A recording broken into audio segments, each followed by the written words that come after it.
নমস্কার, আমি সৌভিক। নতুন ভিডিওতে সবাইকে স্বাগত জানাই। এখন এই ভিডিওতে রিভিউ করব সৃজিত মুখার্জি পরিচালিত বাংলা সিনেমা সত্যি বলে সত্যি কিছু নেই, যেটা হচ্ছে এক রুখা হুয়া ফেসলা, তার অ্যাডাপ্টেশন। এবারে এখানে বলে রাখি যে এক রুখা হুয়া ফেসলা এই ছবিটাও আবার 12 অ্যাংরি ম্যান, যেটা একটি বিশ্ববিখ্যাত সিনেমা, সর্বকালের সেরা 10টির মধ্যে এই ছবিটিকে ধরা হয়। তো এক রোগা ফেসলা হচ্ছে সেই 12 অ্যাংরি ম্যানেরই অ্যাডাপশন ছিল। এবারে এক রোগা ফেসলা সেটাও কিন্তু এনএসডি অর্থাৎ ন্যাশনাল স্কুল অফ ড্রামা, তার একটি প্লে ছিল। তো সৃজিত মুখার্জি তিনি 12 অ্যাংরি ম্যানের রাইটসটা তিনি পাননি, তিনি এক রুখা ফেসলা রাইটস পেয়েছেন। তো তিনি সেটারই অবলম্বন করে এই ছবিটা বানিয়েছে, নাম হচ্ছে সত্যি বলে সত্যি কিছু নেই। সিনেমাটা আজকে আমি সিনেমা হল থেকে দেখে এসেছি এবং দেখে আসার পরে আমার সিনেমাটা ঘিরে কি মতামত তৈরি হলো আজকের ভিডিও, সেটা হবে আলোচ্য বিষয়। তো চলো আজকে ভিডিও শুরু করা যাক। তো রিভিউতে আসার আগে আমি একটা বিষয় একটু ক্লিয়ারলি বলতে চাই, সেটা হচ্ছে যে আমি বা আমরা অনেকেই দেখতে পাই, সবাই দেখতে পাই যে বর্তমানে সোশ্যাল মিডিয়াতে বেশ কিছু সিউডো ইন্টেলেকচুয়াল একটা গোষ্ঠী গড়ে উঠেছে, যারা নিজেদেরকে গোদার বা ফেলিনির অবতার বলে মনে করে। তো আমি দেখেছি যে তাদের বা অনেকেরই সৃজিত মুখার্জিকে নিয়ে একটা পার্সোনাল বায়াসনেস রয়েছে। এবারে ব্যাপারটা হচ্ছে যে সৃজিত মুখার্জির সব কাজ আমার যে ভালো লেগেছে সেটা আমি একদমই বলবো না, তা অনেক কাজ আমার কিন্তু ভালো লাগেনি, ঠিক আছে। বিশেষত সাম্প্রতিককালে কাকাবুর যে কাজগুলো সেগুলো আমার একদমই পোষায়নি, সত্যি কথা বলছি একদম। কিন্তু ব্যাপারটা হচ্ছে যে আমি যদি একটা সিনেমাকে, একটা কাজকে পার্সোনাল বায়াসনেস থেকে দেখতে বসি, তাহলে আইদার দুটি জিনিস হয়। আইদার সেই কাজটার মধ্যে যদি কিছু খারাপ থাকে, আমার খারাপগুলো চোখে পড়বে না, আমার সব কিছুই ভালো ভালো ভালো লাগবে। আবার যদি কাজটার মধ্যে কিছু ভালো থাকে, আমার কোনো কিছু ভালো লাগবে, আমার কোনো কাছে খারাপ লাগবে। আমার কিন্তু সৃজিত মুখার্জির শেখর কিন্তু আমার কিন্তু বেশ ভালো লেগেছিল।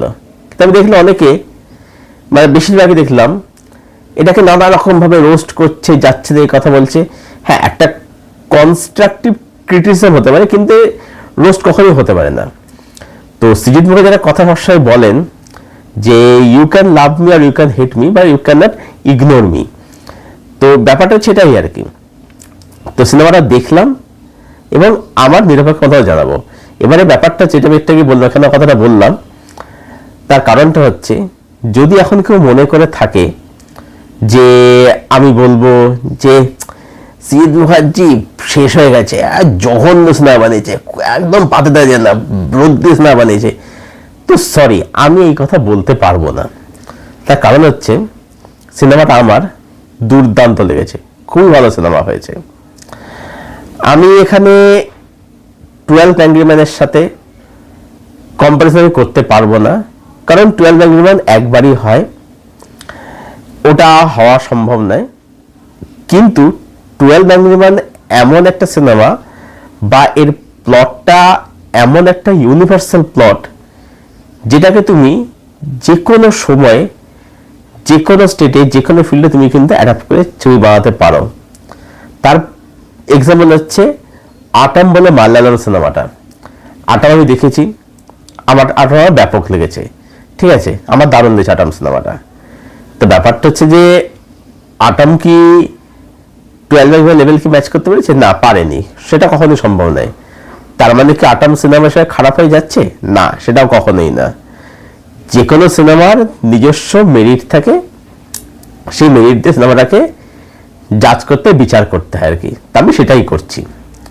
হ্যাঁ, ছোটখাটো কিছু হয়তো তুলনামূলক আলোচনা আসবে, বাট এই আলোচনাটা, এই রিভিউটা মোস্টলি একটা স্ট্যান্ডার্ড আলোচনাই হবে। প্রথমত হচ্ছে যে 12 অ্যাংরি ম্যান যে সিনেমাটা, সেটা আমি মূল উৎস ধরে বলছি, এখানে কথাখানে আনছি না। তো 12 অ্যাংরি ম্যান সিনেমাটা ছিল হচ্ছে 1957 সিনেমা, আজ থেকে প্রায় 70 বছর আগে একটা সিনেমা। এবারে সৃজিত মুখার্জি যেটা করছেন সেটা হচ্ছে যে তিনি ব্যাকড্রপটাকে আজকের সময় আনছেন। আমি যদি একটু আগে বললাম, এই প্লটটা এমন একটা ইউনিভার্সাল প্লট যে প্লটটাকে তুমি যে কোনো টাইম লাইনে যে কোনো সময় তুমি কিন্তু ফেলতে পারো। ঠিক, প্লটটা কিন্তু আজকে কিন্তু ইকুয়ালি রেলিভেন্ট। এবারে এখানে দেখবে যে চরিত্রগুলো আছে, এখানে কিন্তু বড় স্টারকাস্ট রয়েছে। ঋত্বিক চক্রবর্তী শুরু করে সৌরসেনী, কাঞ্চন মল্লিক, অনন্যা চ্যাটার্জি, কৌশিক গাঙ্গুলি, কৌশিক সেন, পরমব্রত, রাহুল, তারপরে হচ্ছে অনির্বাণ চক্রবর্তী, ফাল্গুনী চ্যাটার্জি, মানে কে নেই, মানে সবাই রয়েছে, অর্জুন চক্রবর্তী আছে, সবাই রয়েছে। এবার একটা জিনিস দেখবে এখানে এক একটা ক্যারেক্টার কিন্তু এক এক রকমের। যেমন সৌরসেনের ক্যারেক্টারটা, সে লাভ ডেসের কথা বলছে, ঠিক আছে, সে একজন ফিল্ম মেকার এবং সে হচ্ছে এই মানে একটু আতেল একটু সিউডো ইন্টেলেকচুয়াল ফিল্ম মেকার আর কি, ঠিক আছে, যে যখন একটা বললাম আর কি। তো সেই ক্যারেক্টারের মধ্যে দিয়ে এই আতেল বা সিউডো ইন্টেলেকচুয়াল তাদের একটু পোকিং করা হচ্ছে। তারপরে এই যে সুভদ্র ক্যারেক্টারটা একটু কথা বলতে নার্ভাস প্রকৃতির ক্যারেক্টার, পরমব্রতর মধ্যে দিয়ে মানে ইনজুরি যে বিষয়টা সেটাকে অ্যাড্রেসে তুলে ধরা হচ্ছে। আচ্ছা, পরমব্রত ক্যারেক্টার দেখে কোথাও মনে হলো যে এই ক্যারেক্টারটা হয়তো ভুলও হতে পারি, কিন্তু আমার দেখে মনে হলো যে এই চরিত্রটা কোথাও গিয়ে ঋতুপর্ণ ঘোষের আদলের ক্যারেক্টারে বানানো হয়েছে, এটা আমার দেখে কোথাও মনে হলো। এবং এখানে দেখবে সৌরসেনীর যে ক্যারেক্টারটা, সেই যেরকম হচ্ছে সিউডো ফেমিনিস্ট, ঠিক আছে, মানে তার কাছে সব ছেলে হচ্ছে খারাপ, ঠিক আছে, যেটা এখন আমরা দেখতে সব মিলে যে মানে অনেক এরকম সিউডো ফেমিনিস্ট দেখতে পাই। কাঞ্চনকে দেখতে পাচ্ছি কি যে সবাই যা বলছে হ্যাঁ হ্যাঁ হ্যাঁ হ্যাঁ, মানে সবাই ঠিক বলে, সে মানে ঠিক, তার মানে ঠিক, এটা নিজস্ব কোনো মতামত নেই, ঠিক আছে। কৌশিক গাঙ্গুলি এরকম, তার নিজস্ব একটা পার্সোনাল ইগো রয়েছে, বায়াসনেস রয়েছে, সেই সেখান থেকে ভার্ডিক্ট মানে দেওয়ার চেষ্টা করছে, এটা আমরা দেখতে পাচ্ছি। এবং একটা দেখতে পাচ্ছি হচ্ছে যে এই যে আমরা কত রকমের যে বাবলের মধ্যে অ্যাকচুয়ালি থাকি, মানে আমাদের জানার নলেজটা, আমার নলেজটা যে কতটা সীমিত সেটা আমরা দেখতে পাচ্ছি, মানে এই সিনেমাতে সেটা দেখানো হয় আর কি, যে আমরা আসলে কতটা বাবলের মধ্যে থাকি। যেমন কৌশিক সিংয়ের ক্যারেক্টারটা, তার বস্তি সম্বন্ধে ধারণা আছে, বস্তি মানে সেখানে সব ফালতু লোকজন থাকে, সেখানে সব খুন ফুলে সবই হয় আর কি, ঠিক আছে। ঋত্বিক চক্র তার একটা দিক রয়েছে আর কি, ঠিক আছে, এরকম আর কি। তো অ্যাকচুয়ালি কি হচ্ছে, বিষয়টা হচ্ছে এটাই যে এটাই অ্যাকচুয়ালি সৃজিত মুখার্জি আমাদের সামনে না, আমাদের বর্তমান যে সমাজ বা যে সমাজ ব্যবস্থা সেটাকে কিন্তু তুলে ধরছেন। সোশ্যাল মিডিয়ার যে একটা যে উদ্ধতের ব্যাপার আর কি, কারণ অনেক বহু মানুষই তারা প্রচন্ড উদ্ধত্ত আচরণ তারা করে থাকে, সেটা কিন্তু অ্যাড্রেস করছে বর্তমান সমাজ যে সামাজিক প্রেক্ষাপট যে সমাজ, সেটা কিন্তু সৃজিত মুখার্জি সেই মধ্যে অ্যাড্রেস করছেন যে অ্যাকচুয়ালিতে আমরা কতটা বাবলের মধ্যে থাকি। এবং তিনি কিন্তু অনেক কিছু কিন্তু পোক করছেন, অনেক কিছু কিন্তু অ্যাড্রেস করছেন, হুইচ ইজ ভেরি গুড। আচ্ছা, এবারে একটা জিনিস দেখবে যে অরিজিনাল যে ফিল্মটা, সেখানে দেখবে যে ক্যারেক্টারগুলো একটা ঘরের মধ্যে ছিল, ঠিক আছে, একটা ঘরের মধ্যে আলোচনাটা হচ্ছে আর কি, ঠিক আছে।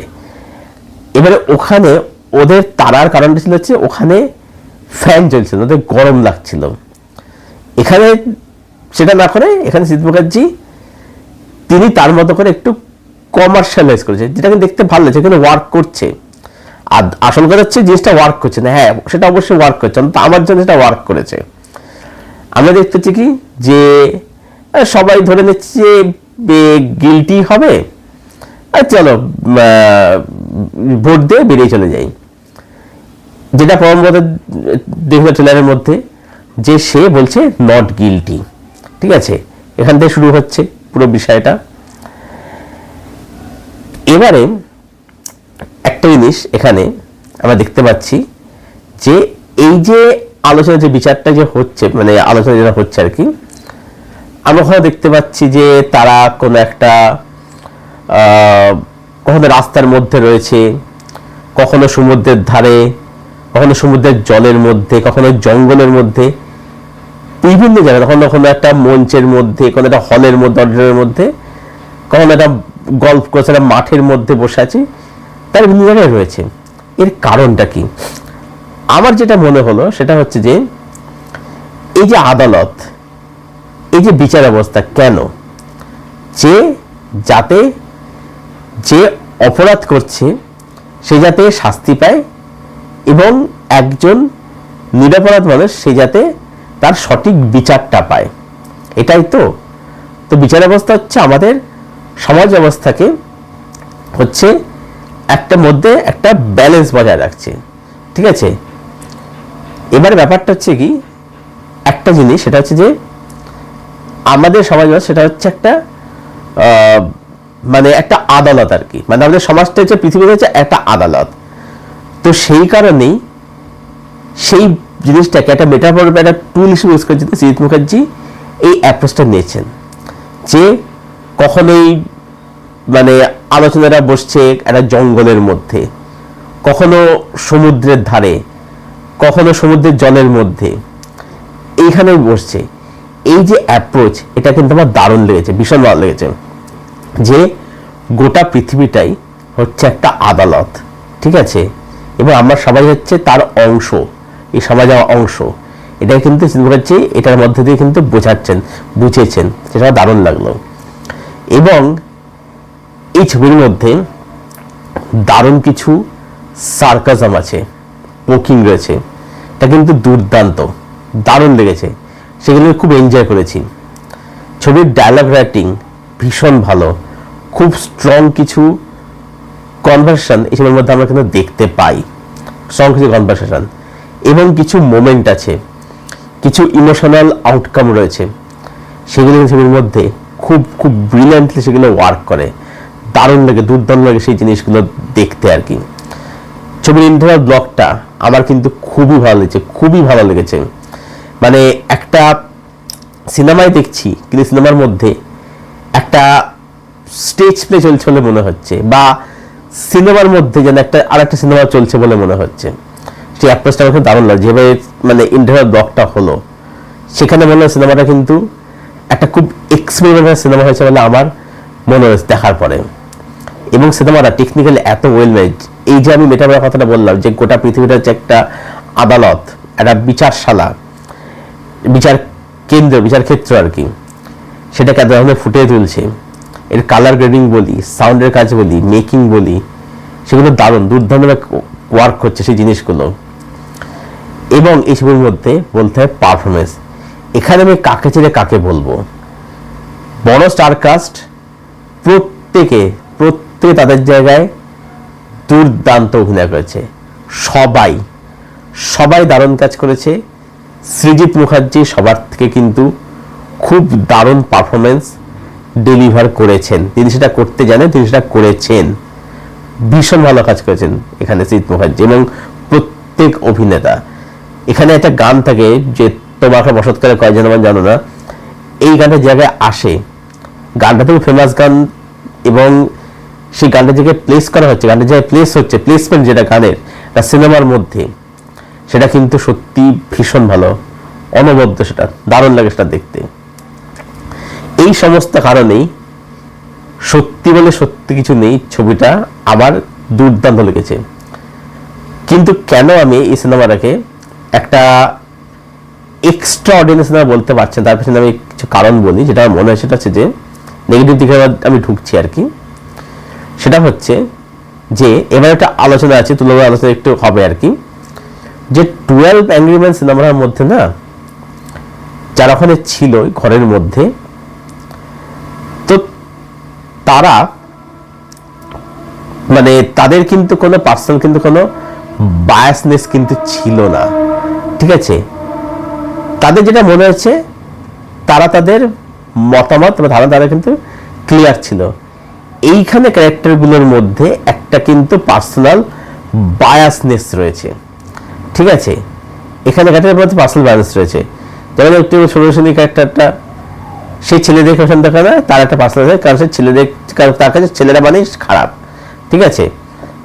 কৌশিক গাঙ্গুলি পার্সোনাল একটা বায়াসনেস, সবারই কম বেশি সবারই বায়াসনেস কিন্তু আছে, ঠিক আছে।